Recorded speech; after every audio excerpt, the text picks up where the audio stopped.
Hi friends, welcome to ಗೃಹಿಣಿ all in one by Seema. ಇವತ್ತು ನಾವು ಸಖತ್ ಟೇಸ್ಟಿಯಾಗಿರುವಂತಹ ಮಸ್ಕ್ ಮೆಲನ್ ಮಿಲ್ಕ್ ಶೇಕ್ ಅಥವಾ ಮಸ್ಕ್ ಮೆಲನ್ ಕಸ್ಟರ್ಡ್ ಅಂತಲೂ ಕರಿಬಹುದು. ನೀವು ಇದನ್ನು ಹೇಗೆ ಮಾಡೋದು ಅನ್ನೋದನ್ನು ನೋಡೋಣ ಬನ್ನಿ ಫ್ರೆಂಡ್ಸ್. ಇದು ತುಂಬಾ ತಂಪು ದೇಹಕ್ಕೆ. ಈ ಸಮ್ಮರ್ಗಂತೂ ಇದು ಹೇಳಿ ಮಾಡಿಸಿದ್ದು ಅಂತಲೇ ಹೇಳ್ಬೋದು. ಮತ್ತು ಮಕ್ಕಳಿಗಂತೂ ತುಂಬಾ ಒಳ್ಳೆಯದು.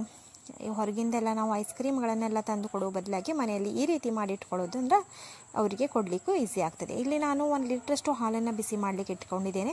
ಹಾಗೆ ಒಂದು ಸ್ವಲ್ಪ ಹಾಲನ್ನು ಸೈಡಲ್ಲಿ ತೆಗೆದಿಟ್ಕೊಂಡು ಅದರಲ್ಲಿ 4 ಸ್ಪೂನಷ್ಟು ಕಸ್ಟರ್ಡ್ ಪೌಡ್ರನ್ನು ಹಾಕಿ ಇಲ್ಲಿ ಚೆನ್ನಾಗಿ ಮಿಕ್ಸ್ ಮಾಡ್ಕೊಳ್ತಾ ಇದ್ದೇನೆ. ಅರ್ಧ ಲೀಟ್ರಿಗೆ 2 ಸ್ಪೂನ್ ಫ್ರೆಂಡ್ಸ್. ಹಾಗೆ 1 ಲೀಟ್ರಿಗೆ 4 ಸ್ಪೂನಲ್ಲಿ ಕರೆಕ್ಟ್ ಕನ್ಸಿಸ್ಟೆನ್ಸಿಯಲ್ಲಿ ಆಗ್ತದೆ. ತುಂಬ ದಪ್ಪ ಬೇಕು ಅಂದರೆ ನೀವು ಜಾಸ್ತಿ ಹಾಕ್ಕೋಬಹುದು. ಹಾಗೆ ಇಲ್ಲೇನು ಹಾಲು ಕುದಿಸ್ಲಿಕ್ಕೆ ಇಟ್ಟಿದ್ನಲ್ಲ, ಅದಕ್ಕೆ ನಾನು ಒಂದು 4 ರಿಂದ 5 ಸ್ಪೂನಷ್ಟು ಸಕ್ಕರೆಯನ್ನು ಹಾಕ್ಕೊಳ್ತಾ ಇದ್ದೇನೆ. ನೀವು ಬೇಕಂದರೆ ಬೆಲ್ಲನೂ ಕೂಡ ಹಾಕ್ಕೋಬಹುದು. ಓಕೆ ಫ್ರೆಂಡ್ಸ್, ನೋಡ್ತಾ ಇರ್ಬೋದು ಇಲ್ಲಿ ಹಾಲು ಕುದಿಲಿಕ್ಕೆ ಸ್ಟಾರ್ಟ್ ಆಗಿದೆ.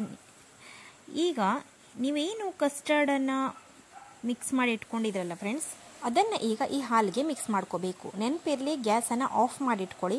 ಅದರ ನಂತರನೇ ಹಾಕಿ, ಇಲ್ಲಾಂದರೆ ಲಂಪ್ಸ್ ಆಗಲಿಕ್ಕೆ ಸ್ಟಾರ್ಟ್ ಆಗ್ತದೆ. ಗ್ಯಾಸ್ ಆಫ್ ಮಾಡಿ ಅದನ್ನು ಹಾಕಿ ಅದ ನಂತರ ಇದನ್ನು ತಣ್ಣಗಾಗಲಿಕ್ಕೆ ಬಿಟ್ಬಿಡಿ.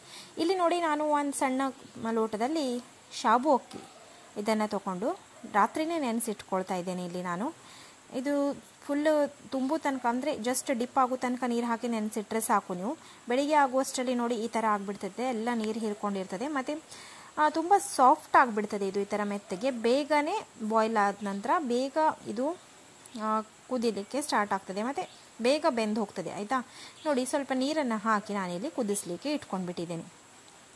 ನೆಕ್ಸ್ಟ್ ಮತ್ತೊಂದು ಸೈಡಲ್ಲಿ ನಾನಿಲ್ಲಿ ಸಬ್ಜಾ ಬೀಜವನ್ನು 1 ಸ್ಪೂನಷ್ಟು ಹಾಕಿ ಒಂದು ಅರ್ಧ ಗಂಟೆ ಇದನ್ನು ನೆನೆಸಿಡ್ತೇನೆ. ನೋಡಿ ಇಲ್ಲಿ ಇದು ಕೂಡ ಬಾಯ್ಲ್ ಆಗಿದೆ. ನೋಡಿ ಈ ಥರ ಆಗ್ತದೆ. ತುಂಬಾ ತಂಪು ಜೀವಕ್ಕೆ ಫ್ರೆಂಡ್ಸ್ ಇದು. ಇಲ್ಲಿ ನೋಡಿ ಹಾಲು ಕಸ್ಟರ್ಡ್ ಏನು ನೀವು ಮಿಕ್ಸ್ ಮಾಡಿದ್ರಲ್ಲ ಅದು ಕೂಡ ತಂಪಾಗಿದೆ.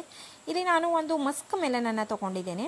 ಇದನ್ನು ಈಗ ಕರೆಕ್ಟ್ ಕಟ್ ಮಾಡಿಕೊಂಡು ಅದರಲ್ಲಿರುವಂತಹ ಬೀಜನ್ನೆಲ್ಲ ಸಪ್ರೇಟ್ ಮಾಡಿಕೊಂಡು ಒಳಗಡೆ ಇರುವಂತಹ ಪಲ್ಪ್ನೆಲ್ಲ ತೆಕ್ಕೊಳ್ಬೇಕು. ನೋಡಿ ಈ ಥರ ನಾನು ಒಂದು ಸ್ಪೂನ್ನ ಸಹಾಯದಿಂದ ತೆಕ್ಕೊಳ್ತಾ ಇದ್ದೇನೆ. ಇದು ಬೆಳೆದಿರ್ತದಲ್ಲ ಫ್ರೆಂಡ್ಸ್, ಅಂದರೆ ಇದು ಹಣ್ಣಾಗಿರ್ತದಲ್ಲ, ಆವಾಗ ಸ್ಪೂನಿಂದ ತೆಗಿಲಿಕ್ಕೆ ಈಸಿ ಆಗ್ತದೆ. ಹಾಗೆ ಈಗ ನಾನು ಎರಡರದ್ದು ಇದೇ ಥರ ಬೀಜನೆಲ್ಲ ತೆಗೆದು ಅದರಲ್ಲಿರುವಂಥ ಪಲ್ಪನ್ನೆಲ್ಲ ತೆಗೆದು ಈಗ ಒಂದು ಮಿಕ್ಸರ್ ಜಾರ್ಗೆ ಹಾಕೋಬೇಕು. ಅದೇ ನೋಡಿ ಫ್ರೆಂಡ್ಸ್, ಈ ಥರ ಆಗ್ತದೆ ಅದು. ಈಗ ಎಲ್ಲ ಪಲ್ಪನ್ನು ತೆಗೆದಿಟ್ಕೊಳ್ತಾ ಇದ್ದೇನೆ ಸೈಡಿಗೆ. ನೋಡ್ತಾ ಇರ್ಬೋದು, ಸ್ಪೂನ್ ಸಹಾಯದಿಂದ ನೀವು ಈಸಿಯಾಗಿ ತೆಗಿಬಹುದು, ಅಥವಾ ನೀವು ಮೇಲ್ಗಡೆ ಸಿಪ್ಪೆಯನ್ನೆಲ್ಲ ಪೀಲ್ ಮಾಡ್ಕೊಂಡು ಅದ ನಂತರನೂ ಕಟ್ ಮಾಡ್ಕೋಬಹುದು. ಈಗ ಒಂದು ಮಿಕ್ಸರ್ ಜಾರ್ಗೆ ನಾನು ತೆಗೆದಿಟ್ಕೊಂಡಿರುವಂಥ ಎಲ್ಲ ಪಲ್ಪನ್ನು ಹಾಕ್ಕೊಂಡು ಗ್ರೈಂಡ್ ಮಾಡ್ಕೊಂಡು ಬರ್ತೇನೆ. ನೋಡಿ ಈ ಥರ ಇದನ್ನು ಕ್ಲೀನಾಗಿ ಗ್ರೈಂಡ್ ಮಾಡಾಗಿದೆ. ಈಗ ನೀವೇನು ಕಸ್ಟರ್ಡ್ ಹಾಲಲ್ಲಿ ಹಾಕ್ಕೊಂಡು ಅದನ್ನು ತಂಪು ಮಾಡಿಟ್ಕೊಂಡಿದ್ರಲ್ಲ, ಅದರಲ್ಲಿ ಈ ಅರ್ದಿರುವಂತಹ ಮಸ್ಕ್ ಮೆಲನ್ನ ಏನು ಜ್ಯೂಸ್ ಇದೆಯಲ್ಲ ಅದನ್ನು ಇದಕ್ಕೆ ಆ್ಯಡ್ ಮಾಡಿ. ಅದ ನಂತರ ಏನು ಶಾಬು ಅಕ್ಕಿ ನೀವು ಬೇಯಿಸಿಟ್ಕೊಂಡಿದ್ರಲ್ಲ ಅದನ್ನು ಕೂಡ ಇದಕ್ಕೆ ಆ್ಯಡ್ ಮಾಡ್ಕೊಳ್ಳಿ. ಆಯಿತಾ, ತುಂಬಾ ರುಚಿಕರವಾಗುತ್ತೆ ಫ್ರೆಂಡ್ಸ್. ಇದು ಒಂದ್ಸಲ ಮಾಡಿ ನೋಡಿ. ಹಾಗೆ ಸಬ್ಜಾ ಬೀಜ ಇದು ಜೀವಕ್ಕೆ ಎಷ್ಟು ತಂಪು ಅನ್ನೋದು ನಿಮಗೆಲ್ಲ ಗೊತ್ತೇ ಇದೆ. ಈ ಸೆಕೆಗಾಲಕ್ಕಂತೂ ಇಂಥವೆಲ್ಲ ಮಾಡಿ ಕುಡಿಯಲೇಬೇಕು, ತುಂಬಾ ಒಳ್ಳೆಯದು. ಹಾಗೆ ವಿಡಿಯೋಗೊಂದು ಲೈಕ್ ಕೊಡೋದನ್ನು ಮಾತ್ರ ಮರಿಬೇಡಿ. ಸಬ್ಸ್ಕ್ರೈಬ್ ಮಾಡಿ.